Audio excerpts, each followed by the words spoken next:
Sebulan penuh berpuasa, menjalankan perintah agama, penuh berkah dan ampunannya, kita jalani dengan bahagia.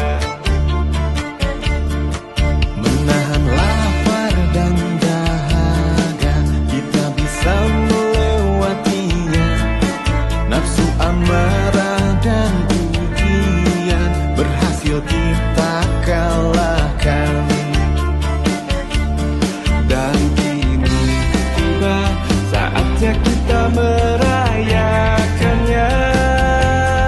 Hari yang indah yang kita nanti-nantikan.